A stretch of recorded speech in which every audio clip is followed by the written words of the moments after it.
गांव में कॉलेज नहीं था, इस कारण पढ़ने के लिए मैं शहर आया था। यह किसी रिश्तेदार का एक कमरे का मकान था, बिना किराए का था। आसपास सब गरीब लोगों के घर थे और मैं अकेला था। सब काम मुझे खुद ही करने पड़ते थे, खाना बनाना, कपड़े धोना, घर की साफ सफाई करना।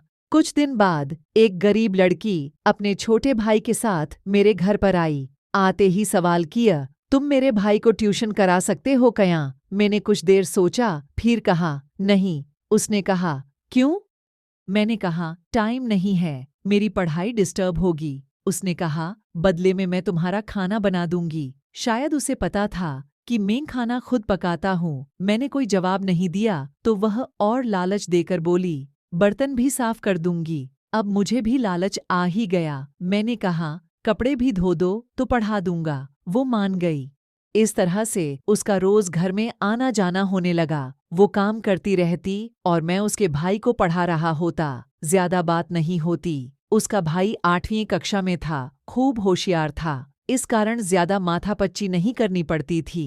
कभी कभी वह घर की सफाई भी कर दिया करती थी। दिन गुजरने लगे। एक रोज शाम को वो मेरे घर आई तो उसके हाथ में एक बड़ी सी कुल्फी मुझे दी तो मैंने पूछ लिया, कहाँ से लाई हो? उसने कहा, घर से। आज बरसात हो गई तो कुल्फियां नहीं बिकीं। इतना कहकर वह उदास हो गई। मैंने फिर कहा, मगर तुम्हारे पापा तो समोसे कचौरी का ठेला लगाते हैं। उसने कहा, वो सर्दियों में समोसे कचौरी और गर्मियों में कुल्फी, और आज बरसात हो गई तो कुल्फी नहीं बिकी। मतलब ठंड के कारण लोग कुल्फी नहीं खाते। ओह! मैंने गहरी सांस छोड़ी। मैंने आज उसे गौर से देखा था। गंभीर मुद्रा में वो उम्र से बड़ी लगी, समझदार भी, मासूम भी। धीरे धीरे वक्त गुजरने लगा। मैं कभी कभार उसके घर भी जाने लगा, विशेष तौर पर किसी त्योहार या उत्सव पर। कई बार उससे नजरें मिलती तो मिली ही रह जाती, पता नहीं क्यों। ऐसे ही समय बीतता गया। इस बीच कुछ बातें मैंने उसकी भी जान ली कि वो बूंदी बांधने का काम करती है। बूंदी मतलब किसी ओढ़नी या चुनरी पर धागे से गोल गोल बिंदु बनाना। बिंदु बनाने के बाद चुनरी की रंगाई करने पर डिजाइन तैयार हो जाती है। मैंने बूंदी बांधने का काम करते उसे बहुत बार देखा था। एक दिन मैंने उसे पूछ लिया, ये काम तुम क्यों करती हो? वह बोली, पैसे मिलते हैं। क्या करोगी पैसों का? इकट्ठे करती हूँ। कितने हो गए? यही कोई 6-7 हजार। मुझे 1000 रुपये उधार चाहिए, जल्दी लौटा दूंगा। मैंने मांग लिए। उसने सवाल किया, किस लिए चाहिए? कारण पूछोगी तो रहने दो। मैंने मायूसी के साथ कहा। एक रोज मेरी जेब में गुलाब की टूटी पंखुड़ियां निकलीं, मगर तब भी मैं यही सोचकर रह गया कि कॉलेज के किसी दोस्त ने चुपके से डाल दी होगी। उस समय इतनी समझ भी नहीं थी। एक दिन कॉलेज की मेरी एक दोस्त मेरे घर आई कुछ नोट्स लेने। मैंने दे दिए और वो मेरे घर के बाहर खड़ी थी और मेरी दोस्त को देखकर बाहर से ही तुरंत वापिस घर चली गई। और फिर दूसरे दिन दोपहर में ही आ धमकी। आते ही कहा, मैं कल से तुम्हारा कोई काम नहीं करूंगी। मैंने कहा, क्यों? काफी देर तो उसने जवाब नहीं दिया। फिर धोने के लिए मेरे बिखरे कपड़े समेटने लगी। मैंने कहा, कहीं जा रही हो? उसने कहा, नहीं, बस काम नहीं करूंगी और मेरे भाई को भी मत पढ़ाना कल से। मैंने कहा, अरे तुम्हारे 1000 रुपये कल दे दूंगा। कल घर से पैसे आ रहे हैं। मुझे पैसे को लेकर शंका हुई थी, इस कारण पक्का आश्वासन दे दिया। उसने कहो, पैसे नहीं चाहिए मुझे। मैंने कहा, तो फिर? मैंने आंखें उसके चेहरे पर रखीं और उसने एक बार मुझसे नजर मिलाई तो लगा हजारों प्रश्न हैं उसकी आंखों में, मगर मेरी समझ से बाहर थे। उसने कोई जवाब नहीं दिया। मेरे कपड़े लेकर चली गई। अपने घर से ही घोकर लाया करती थी। दूसरे दिन वह नहीं आई, न उसका भाई आया। मैंने जैसे तैसे खाना बनाया, फिर खाकर कॉलेज चला गया। दोपहर को आया तो सीधा उसके घर चला गया, यह सोचकर कि कारण तो जानूं काम नहीं करने का। उसके घर पहुंचा तो पता चला कि वो बीमार है। एक छप्पर में चारपाई पर लेटी थी, अकेली। घर में उसकी मम्मी थी जो काम में लगी थी। मैं उसके पास पहुंचा तो उसने मुंह फेर लिया करवट लेकर। मैंने पूछा, दवाई ली क्या? नहीं, छोटा सा जवाब दिया बिना मेरी तरफ देखे। मैंने कहा, क्यों नहीं ली? उसने कहा, मेरी मर्जी, तुझे क्या? मुझसे नाराज क्यों हो ये तो बता दो। तुम सब समझते हो, फिर मैं क्यों बताऊं? कुछ नहीं पता, तुम्हारी कसम, सुबह से परेशान हूं, बता दो। नहीं बताऊंगी, जाओ यहां से। इस बार आवाज रोने की थी। मुझे जरा घबराहट सी हुई। डरते डरते उसके हाथ को छू कर देखा तो मैं उछल कर रह गया। बहुत गर्म था। मैंने उसकी मम्मी को पास बुलाकर बताया।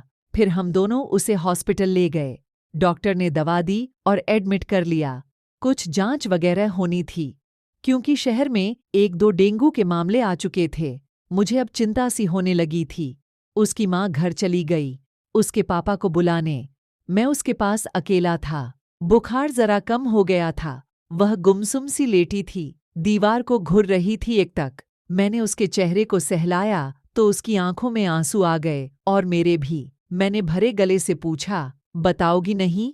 उसने आंखों में आंसू लिए मुस्कुराकर कहा, अब बताने की जरूरत नहीं है। पता चल गया है कि तुझे मेरी परवाह है ना? मेरे होठों से अपने आप ही एक अल्फाज निकला, बहुत। उसने कहा, बस, अब मैं मर भी जाऊं तो कोई गिला नहीं। उसने मेरे हाथ को कसकर दबाते हुए कहा। उसके इस वाक्य का कोई जवाब मेरे लब्बों से नहीं निकला, मगर आंखें थीं जो जवाब को संभाल न सकी। बरस पड़ी। वह उठकर बैठ गई और बोली, रोता क्यों है पागल? मैंने जिस दिन पहली बार तेरे लिए रोटी बनाई थी उसी दिन से चाहती हूं तुझे। एक तू था पागल। कुछ समझने में इतना वक़्त ले गया। फिर उसने अपने साथ मेरे आंसू भी पोंछे। फिर थोड़ी देर बाद उसके घर वाले आ गए। रात हो गई थी। उसकी हालत में कोई सुधार नहीं हुआ। फिर देर रात तक उसकी बीमारी की रिपोर्ट आ गई। बताया गया कि उसे डेंगू है और ये जानकर आग सी लग गई मेरे सीने में। खून की कमी हो गई थी उसे, पर खुदा का शुक्र है कि मेरा खून मैच हो गया था और उसका भी। 2 बोतल खून दिया मैंने तो जरा सुकून सा मिला। दिल को उस रात वह अचेत सी रही। बार बार अचेत अवस्था में उल्टियां कर देती थी। मैं 1 मिनट भी नहीं सोया उस रात। डॉक्टरों ने दूसरे दिन बताया कि रक्त में प्लेटलेट्स की संख्या तेजी से कम हो रही है, खून और देना होगा। डेंगू का वायरस खून का थक्का बनाने वाली प्लेटलेट्स पर हमला करता है। अगर प्लेटलेट्स खत्म तो पूरे शरीर के अंदरूनी अंगों से खून का रिसाव शुरू हो जाता है, फिर बचने का कोई चांस नहीं। मैंने अपना और खून देने का आग्रह किया, मगर रात को दिया था, इस कारण डॉक्टर ने मना कर दिया। फिर मैंने मेरे कॉलेज के 2-4 दोस्तों को बुलाया। साले 10 एक साथ आ गए, खून दिया, हिम्मत बंधाई, पैसों की जरूरत हो तो देने का आश्वासन दिया और चले गए।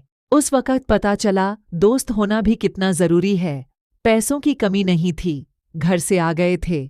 दूसरे दिन की रात को वो कुछ ठीक दिखी, बातें भी करने लगीं।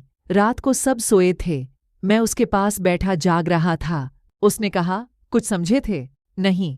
क्यों? सोचा था कॉलेज के किसी दोस्त की मजाक है। और वो रोटियां? कौन सी? दिल के आकार वाली। अब समझ में आ रहा है, बुद्धू हो। हाँ। फिर वह हंसी, काफी देर तक, निश्चल मासूम हंसी। कल सोए थे क्या? नहीं। अब सो जाओ, मैं ठीक हूं, मुझे कुछ न होगा।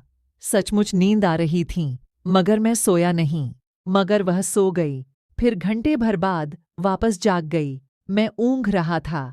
सुनो। हाँ, मैं नींद में ही बोला, ये बताओ, ये बीमारी छूने से किसी को लग सकती है क्या? नहीं, सिर्फ एडीज मच्छर के काटने से लगती है। इधर आओ। मैं उसके करीब आ गया। एक बार गले लग जाओ, अगर मर गई तो ये आरज़ू बाकी न रह जाए। ऐसा न कहो प्लीज। मैं इतना ही कह पाया। फिर वो मुझसे काफी देर तक लिपटी रही और सो गई। फिर उसे ढंग से लिटाकर मैं भी एक खाली बेड पर सो गया। मगर सुबह मैं तो उठ गया और वो नहीं उठी, सदा के लिए सो गई।